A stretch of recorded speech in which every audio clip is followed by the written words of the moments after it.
Hello everyone. Today I will be reviewing the film Ultrasound, a movie that screened at the 2021 Tribeca Film Festival.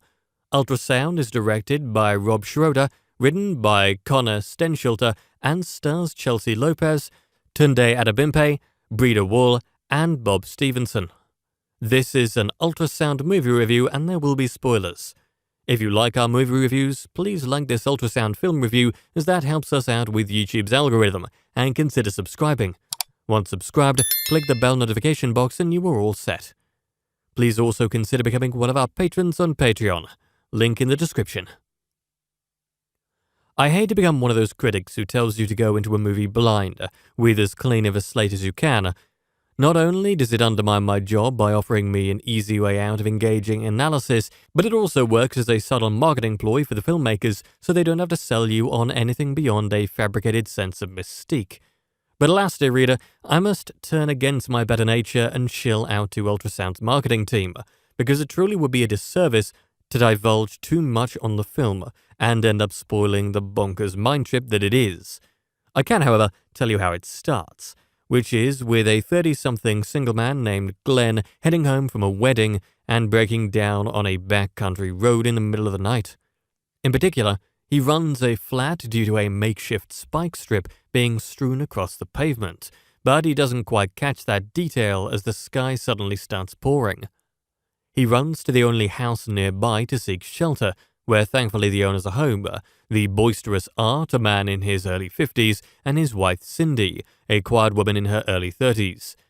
Glenn is picking up odd vibes the whole time he's there, not to mention a sort of mental fogginess, but he tries to ignore them as he's simply gracious for the couple's hospitality.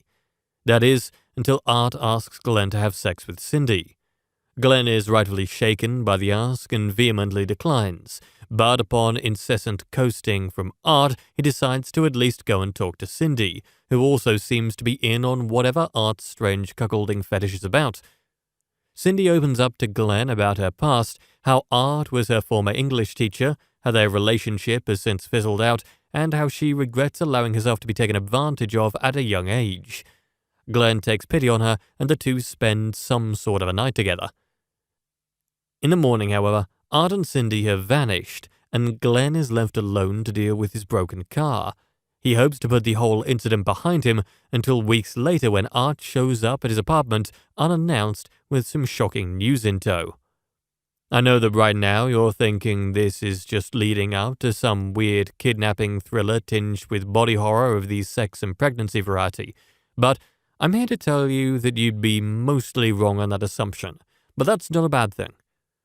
From there, and there in this context being the first 15 minutes or so, Schroeder and screenwriter Connor Stenschilter, who adapted it from his own comic series Generous Bosom, take Ultrasound through so many hard turns that you never really know where it's going to go. Along the way, the duo knocks into such heady topics as memory and humanity's penchant for persuasion and coercion, as well as the points where they intersect with power and other bodies of influence. Whether or not you find their revelations all that profound is ultimately up to you, but it shows the duo's shared interest in thematic depth rather than simply hollow plotting, and part of the fun is allowing their work to thrash you about. But just describing Ultrasound as a wild roller coaster ride seems slightly disingenuous on its own, since Schroeder's approach to the stark ambiguity of the film is so clean, tempered, and even demure. He keeps you in the dark for the better half of the runtime, with just enough light to let you vaguely make out his and Stenschilter's ideas without losing interest. Not only is it a roller coaster ride, but it's also a puzzle, one that you can't truly make out its image until it's nearly complete, and even then, it's as if they deliberately hid the last handful of puzzle pieces to throw you for a few more loops. Much of this is complemented by Zach Engel's score and some brilliant sound design by Bob Burrito, which works wonders to keep all this tethered together. And not only that, but the staunch committal of the entire acting troupe makes this so easy to watch despite the film's strange construction. Kartheiser and Lopez are good audience proxies, and their frazzled confusion, and Stevenson is on some over-friendly to where it's not scary but is definitely unsettling level. Yet, the later supporting roles fulfilled by Tunde Adebimpe and Brida Wool add accents of humanity to this otherwise cool narrative. Adebimpe and Wool, through their small nervous stutters and other random tics, emphasize the anxiety that exists within humans who wield even the smallest bit of power over others. In doing so, the filmmakers allow for further ruminations on the infallibility of self-perceived righteousness and a human existence overall.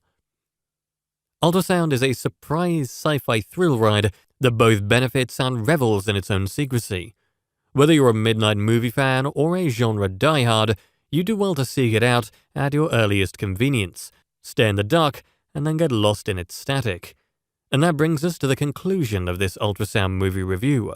I would love to hear your thoughts on it below in the comments section. If you liked what you heard during my review, please like this video and subscribe to the channel. Thank you for viewing, and you can watch one of these reviews next.